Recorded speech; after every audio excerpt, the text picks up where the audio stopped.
very, very selective, very, very careful. His choice of ministers in the key economic ministries were dictated not by political considerations, but by personal qualification. To the key minister of finance, power, trade and investment, agriculture, oil, petroleum, and aviation. He has appointed people who have considerable level of professional competence and high personal integrity. And these are the people from what we call the core of his economic management team, along with the central bank governor, who Forbes described just 2 days ago as Africa Person of the Year.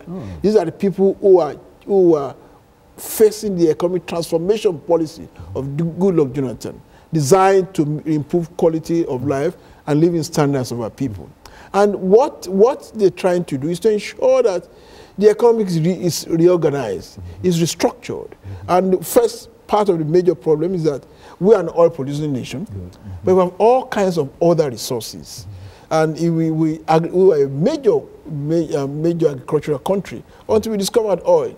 One of the objectives is to, while we want diminishing the importance of oil, we want to use the resources of oil to develop other sectors of our economy, like agriculture, like the cotton industry, cottage industry, like non-oil minerals, so that we can have a balanced and diversified economy. Right now, I think 95% of our our national income is derived from oil. That position is unacceptable and is not sustainable for a long period. So what the government is trying to do is to develop non-oil sectors of the economy, especially agriculture, so that we can feed ourselves, we can develop the agro industry, we can develop agro business, feed ourselves, feed other countries of Africa and the world, and have a very balanced economy. That's what the Jonathan is doing. Also, the international community accused of unfairly, though, of corruption, whatever they want to do.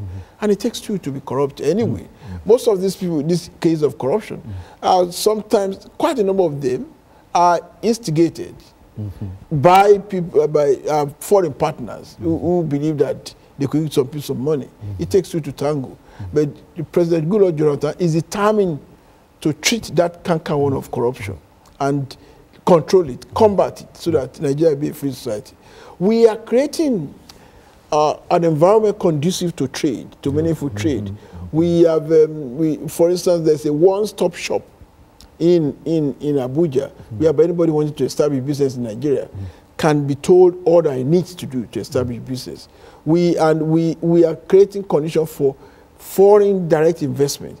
Our own economic transformation program is predicated on substantial contribution, first from the private sector. It must be private sector driven.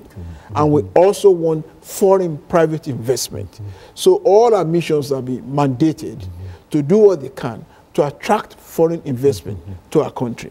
And in the process of doing that, the government has created the machinery necessary to be able to entertain this foreign private investment, creating conditions that will enable them to develop, to contribute, bring their investment to Nigeria, and be able to, and creating conditions that will make investors finding it easy to be able to invest in the economy.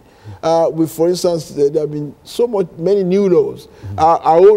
For instance, our stock exchange have been reorganized, our banking system have been reorganized, and and there are laws by which, for instance, anybody who makes, any foreign investor is allowed to carry his entire profit back to his country.